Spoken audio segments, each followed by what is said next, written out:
Hello friend, welcome to my channel the exceptional academy. सबसे पहले आप सभी को इस आज़ादी के पर्व का ढेरों शुभकामनाएं। आज इंडिया अपना 78 इंडिपेंडेंस डे सेलिब्रेट कर रहा है।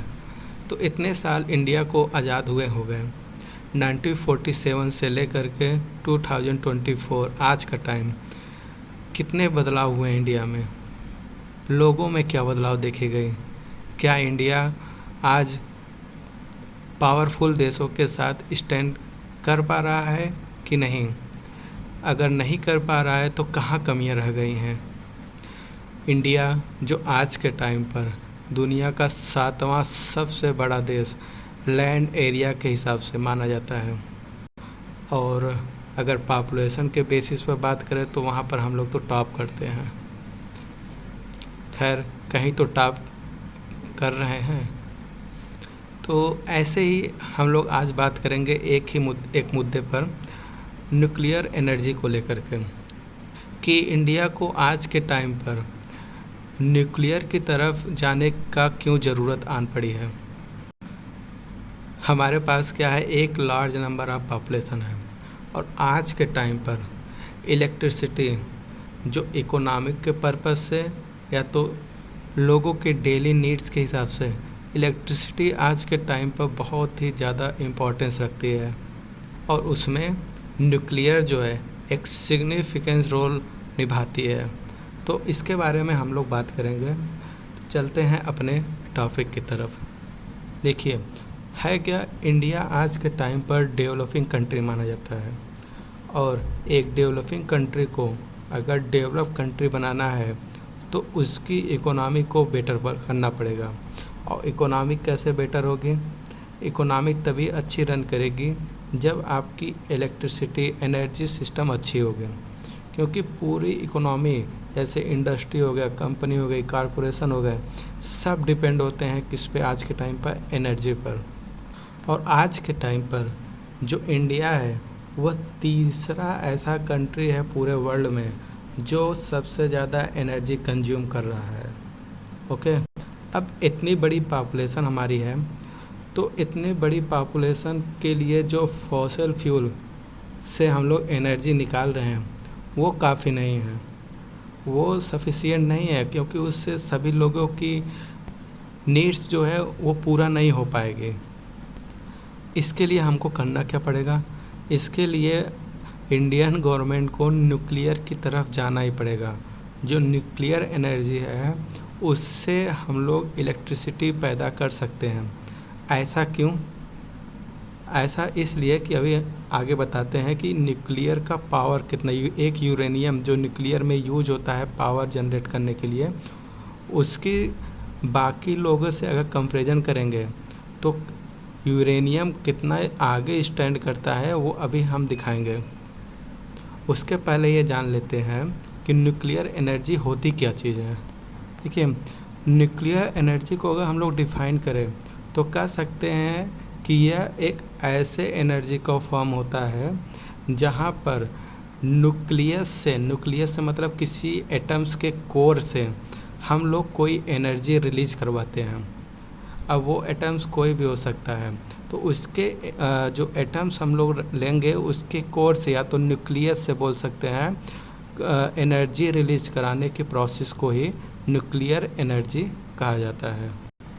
ओके, देखिए, nuclear energy is form of energy that release from nucleus of atoms. मतलब न्यूक्लियस का मतलब कि बीच का हिस्सा, कोर जिसको हम लोग बोलते हैं किसी का। जो ये न्यूक्लियर एनर्जी होती है इसके पास एक हाई एनर्जी डेंसिटी होती है। अब हाई एनर्जी डेंसिटी का मतलब क्या हुआ? हाई एनर्जी डेंसिटी का मतलब ये होता है कि एक छोटा सा न्यूक्लियर फ्यूल बोल सकते हैं, एक छोटा सा न्यूक्लियर फ्यूल जो large amount of energy produce कर सकता है। ओके, हम लोग कह सकते हैं एक स्मॉल अमाउंट में कोई भी न्यूक्लियर फ्यूल हो गया जिसकी क्षमता क्या होती है, एक लार्ज अमाउंट में एनर्जी प्रोड्यूस करने का, तो उसको क्या कहेंगे, हाई एनर्जी डेंसिटी। और ये किस में होता है, ये न्यूक्लियर एनर्जी में देखा जाता है। इसीलिए गवर्नमेंट फोकस कहाँ पर कर रही है? न्यूक्लियर एनर्जी पर। क्यों? क्योंकि इसमें हम छोटा सा यूरेनियम से भी हाई लेवल का एनर्जी प्रोड्यूस कर सकते हैं। और रही बात रिन्यूएबल एनर्जी और फॉसिल फ्यूल से एनर्जी जो पैदा होती है, वो लोगों की कैपेसिटी जो नीड्स है पूरी, वो पूरा नहीं कर पाएगा, उससे लोगों की नीड्स पूरी नहीं हो पाएगी। इसीलिए हमको आज के टाइम पर न्यूक्लियर की तरफ जाना ही जाना है, ये कंपलसरी है।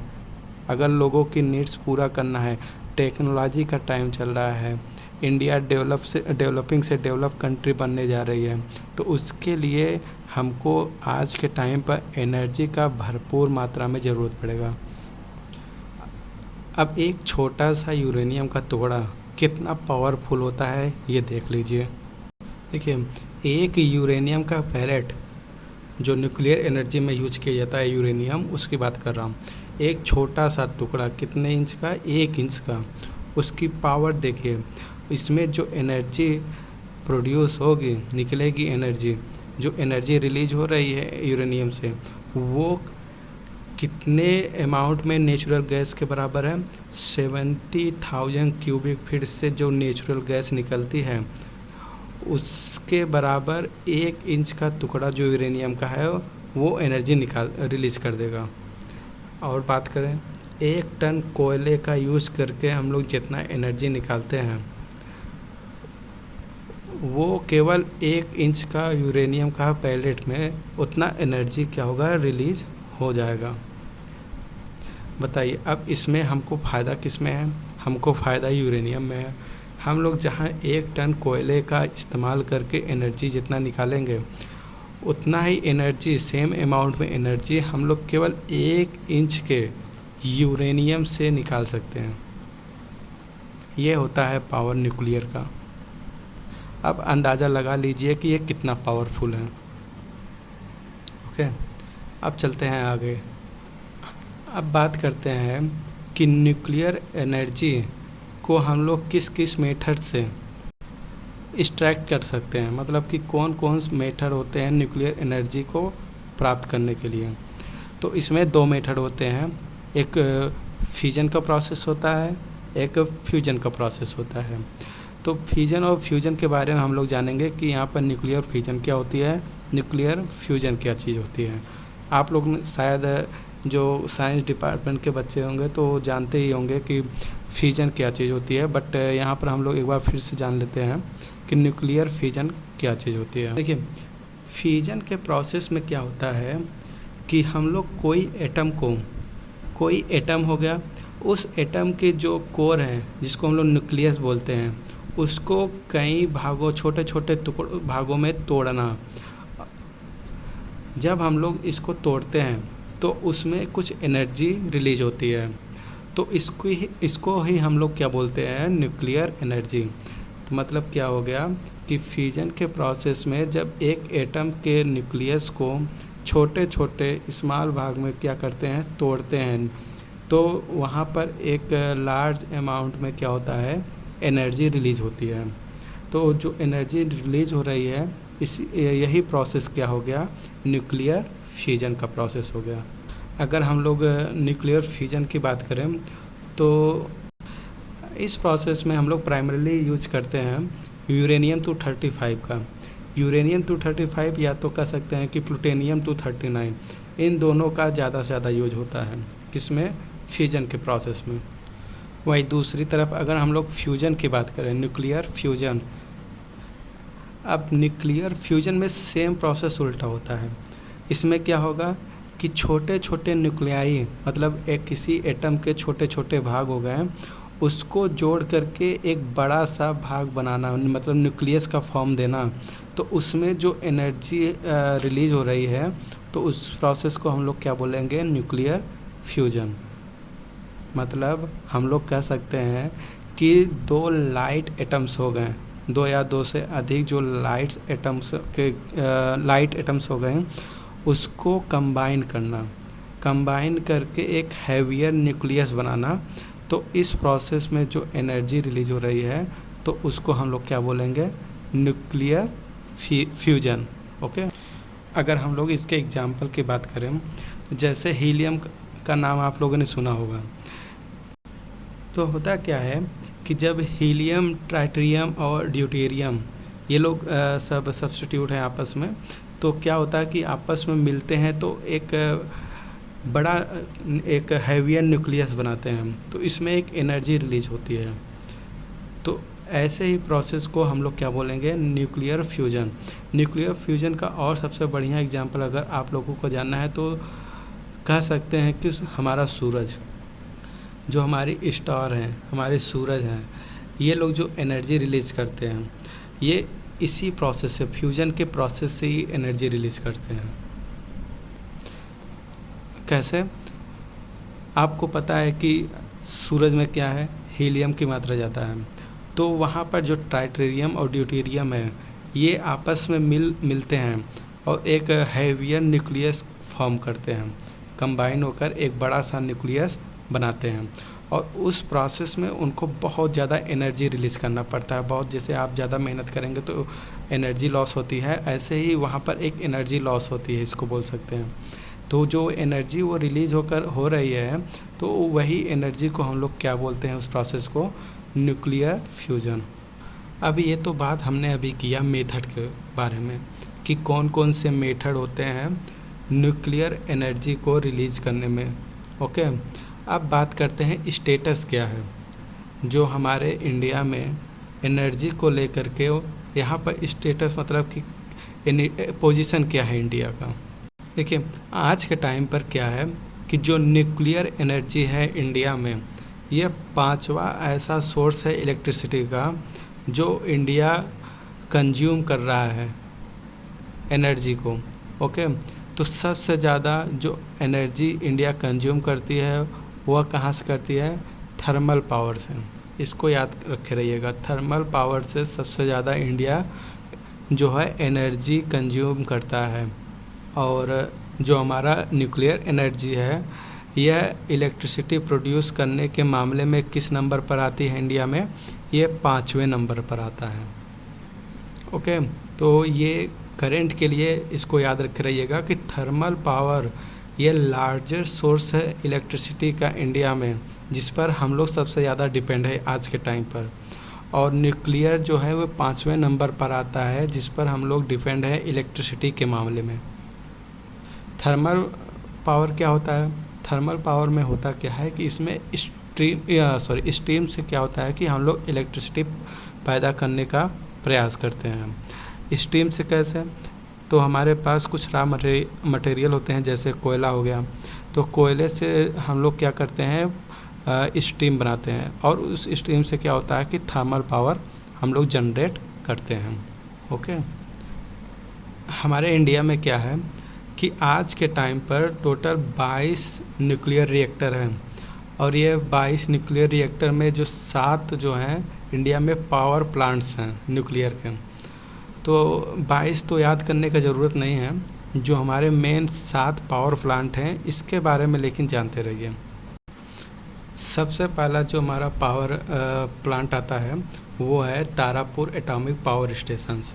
यह इंडिया का सबसे ओल्डेस्ट पावर प्लांट है, इसको याद रख रहिएगा। इंडिया का सबसे पहला न्यूक्लियर पावर प्लांट कौन सा था, तारापुर एटॉमिक पावर स्टेशन। यह कहाँ पर है, यह है महाराष्ट्र में। ओके, दूसरा आता है ककरापर। तो जो ककरापर एटॉमिक पावर स्टेशन है ये कहाँ पर है, ये गुजरात में लोकेटेड है।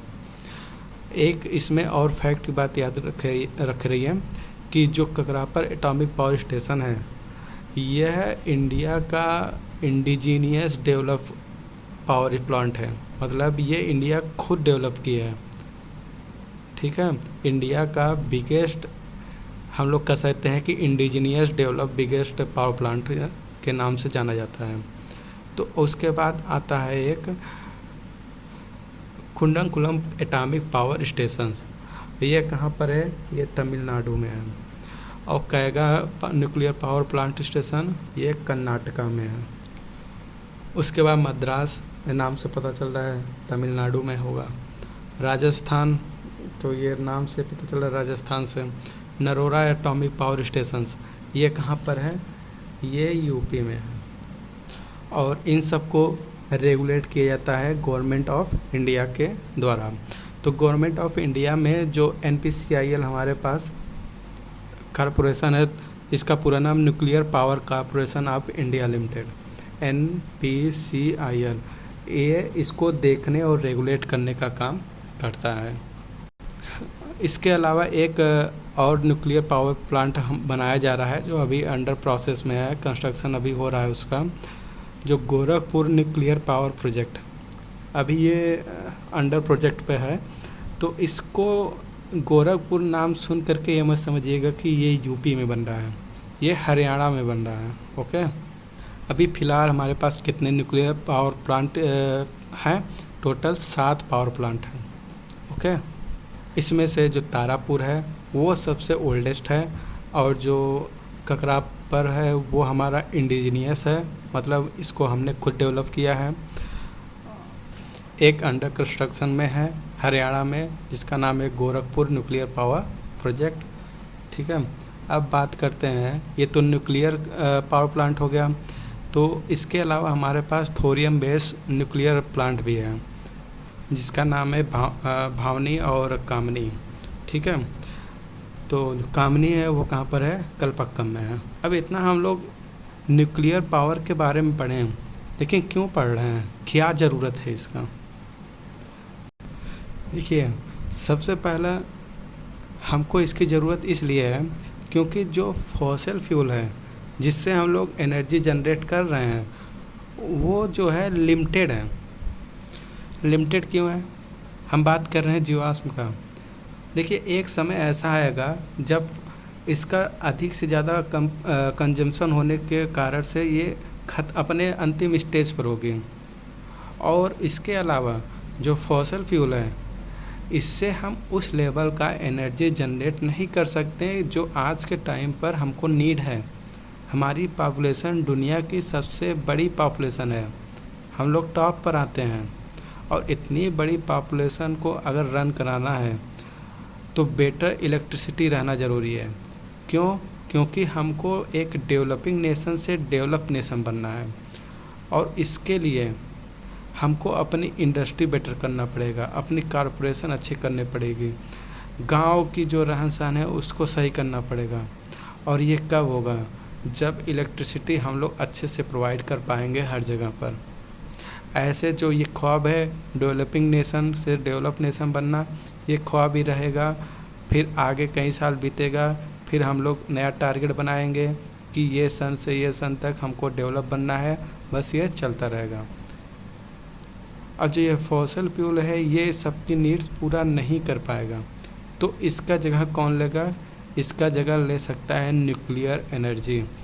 क्यों? क्योंकि हमने अभी पीछे देखा कि न्यूक्लियर एनर्जी की पावर कितना, एक यूरेनियम का टुकड़े का पावर कितना ज़्यादा होता है। आज के टाइम पर हम लोग बात करते हैं रिन्यूएबल एनर्जी का। रिन्यूएबल एनर्जी क्या होता है? जैसे हम लोग सोलर प्लांट का यूज़ करके एनर्जी प्राप्त कर लेते हैं, या तो विंड एनर्जी से एनर्जी जनरेट कर लेते हैं।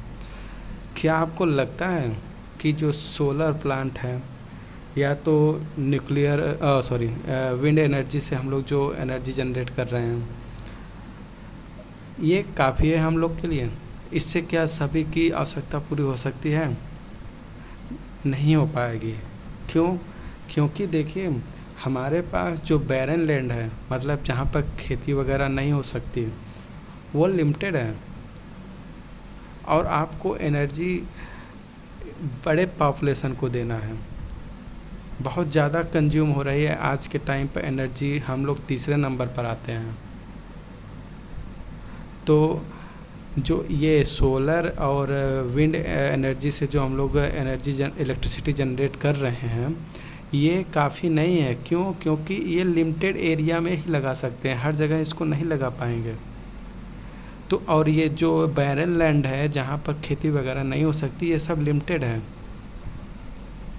ये बस कुछ टेरिटरी की बात करें या कुछ रीजन की बात करें, उसके लिए सफिशिएंट है।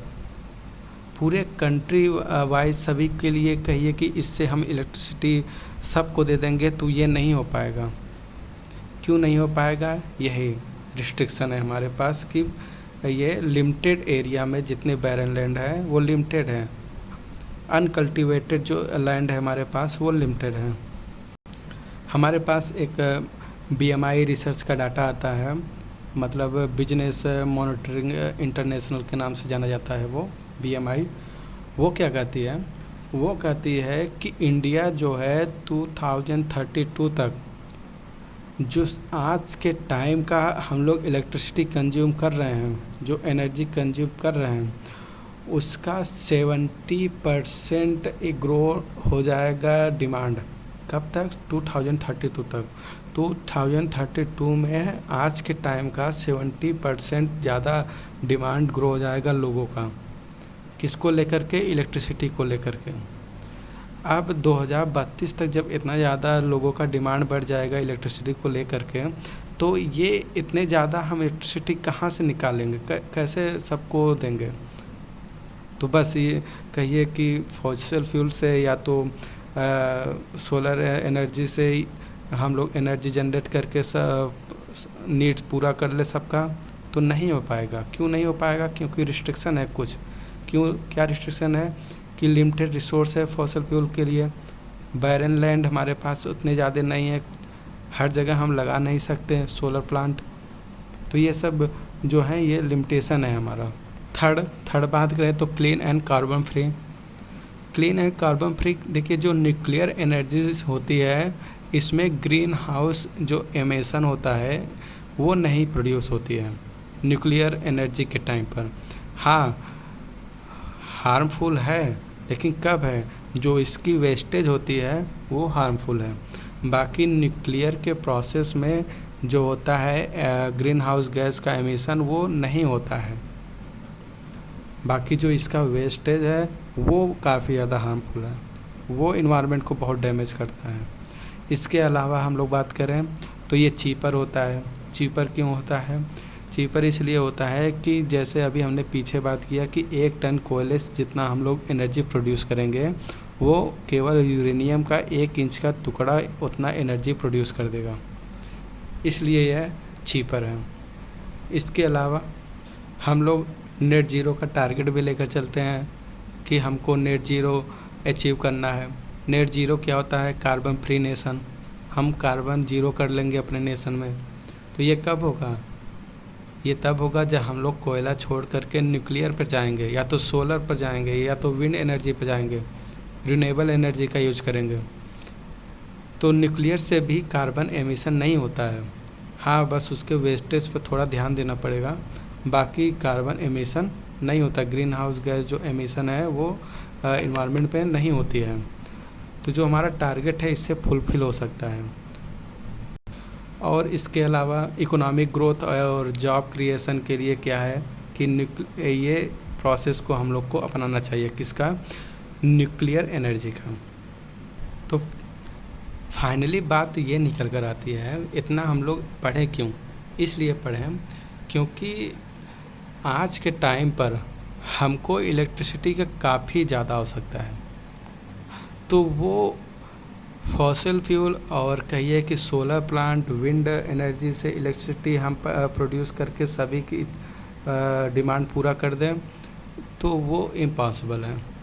उसके लिए इंडिया को कुछ अलग करना पड़ेगा, और वो स्कोप है न्यूक्लियर एनर्जी। तो न्यूक्लियर एनर्जी से हम लोग अभी नहीं, लेकिन आगे आने वाली जो डिमांड है उससे हम लोगों की नीड्स को फुलफ़िल कर सकते हैं। तो आज बस इसको यहीं पर समाप्त करते हैं। आज हम लोगों ने न्यूक्लियर एनर्जी के बारे में पूरा डिटेल से पढ़ा कि मेथड क्या होते हैं, डिफिनीशन क्या है, क्यों इंडिया न्यूक्लियर एनर्जी की तरफ जा रहा है। तो बस इसको आज यहाँ पर समाप्त करते हैं। मिलते हैं फिर नए वीडियो के साथ। तब तक have a nice day, goodbye and take care.